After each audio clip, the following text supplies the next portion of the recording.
Hi, welcome everyone. We are so excited to invite you back for another bite-sized conversation. Today we are joined by our very own Linda Diamond, and our topic of discussion today is supporting adolescents with word reading difficulties. I'm Monica Ng. I am the Vice President of Education Programs at Pivot Learning, and I'm joined by Carrie Thomas Beck. Welcome, everybody. She's the Director of Literacy at CORE. Today, our conversation is going to be with our own wonderful Linda Diamond. So Linda, historically, we have had pretty low success rates with changing the trajectory for students who enter middle or high school with low reading skills. How do we ensure students are able to benefit from and actually exit these intensive programs that you describe? Well, the question actually has the answer to the problem in it. So it's because they weren't intensive. Most of them were set up as a kind of remediation, a few periods. If the kids were lucky, they maybe had 2 or 3 times a week that they saw someone. This is most often if they were identified special ed. If they weren't, the regular teacher was expected with teaching 30 some odd kids to be able to have differentiated instruction, which secondary teachers often struggle with anyway, but they were expected to meet with these kids and do something for them with a lack of materials, because the high quality and core instruction don't have materials for way below grade level. So they maybe got some training and then they were expected to try to do something. Typically they became good and still are learning to scaffold for these students. And of course, no one's going to scaffold for these kids when they leave high school. And so they're kind of toe dipping. And so we didn't really have intensive. That wasn't being done. And so students were never exiting from needing help because they never had sufficient assistance to begin with. I'm going to be interviewing a young man in the next few days who is an adult, successfully earned a PhD, and was reading at 2nd grade level when he entered high school. And he didn't get help, really targeted help, until one teacher in 9th grade who finally saw what was needed and they added assistance. And my point here is that we can't answer this question of how do we ensure that they exit if they didn't have an intensive intervention to begin with. Now, if they have a good intensive intervention and we want them to exit, as they did in Pasadena, within a year, the students in Pasadena were only 1 grade below. And that meant they were able to pretty much handle the core curriculum. In fact, the interesting thing that happened in Pasadena was the students in the intensive replacement core outscored the students who were not in any intervention on the then state test that was measured in California by the Academic Performance Index. This was something quite horrifying to the school district to see that the students who were receiving the most intensive interventions did better than the quote regular students who were not in intervention.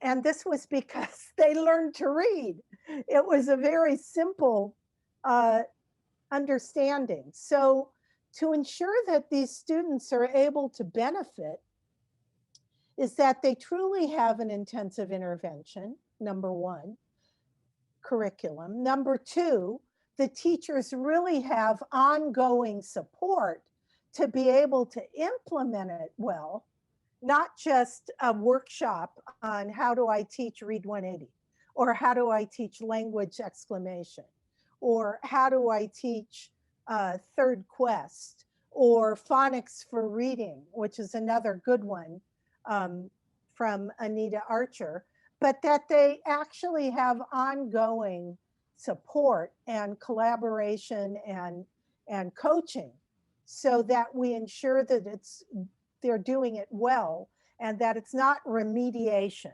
but that in fact it's intensification and acceleration.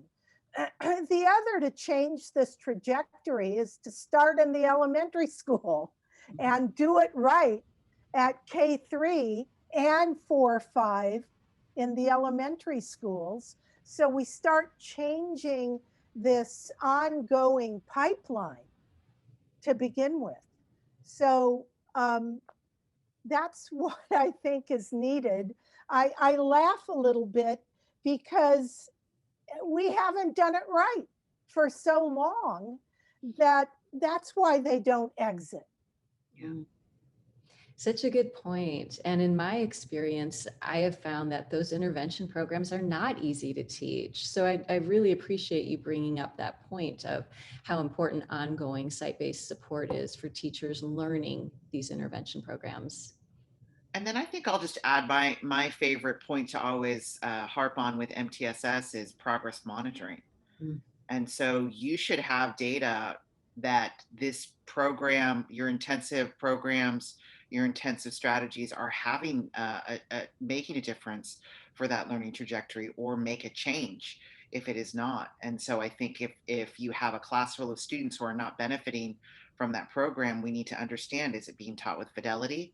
Right? Is it being given the sufficient time that it needs? But that if we had that progress monitoring data, as a school leader or as a district leader, you could decide whether or not you want to continue to invest in these programs, which are often quite expensive as well, right? It's a big investment of both time and teacher time and resources to have these programs. So I would expect or demand some progress monitoring data to show that there is a benefit. Absolutely. Now, the beauty of most of these interventions is they have built-in assessments. And so you should be able to give those assessments. I'm thinking, for example, in SIPS Plus, there's a regular program mastery measure. In language exclamation live, there's a regular ongoing measure that you would be able to administer. And if students are not doing well, it isn't just the question now, is this curriculum not working? It's also dependent on that there's been observational information to see, is the teacher actually teaching it the way it should be designed?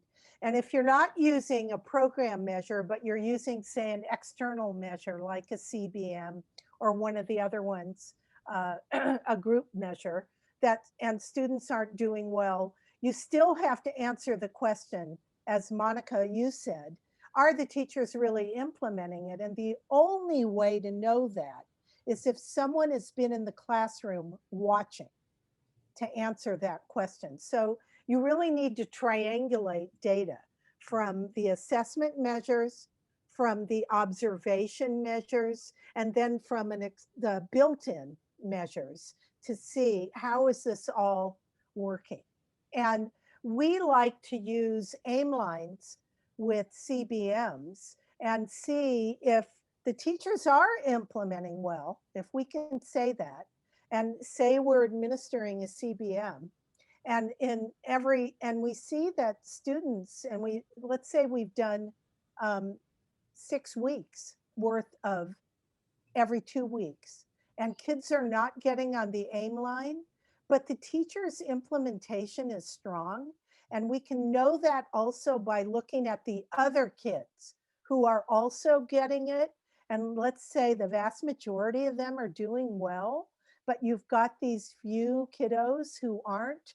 That tells me if these kids aren't getting on the aim line, it is time that we need to switch and find a different program.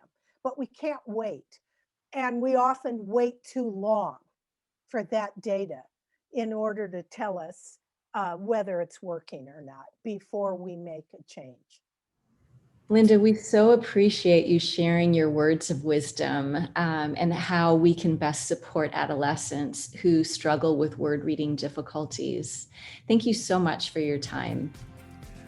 So our mission at Pivot and Core is to partner with educators to design and implement solutions to their greatest challenges in achieving educational justice. And so, as you can tell from these conversations, we're deeply committed to improving teaching and learning for students.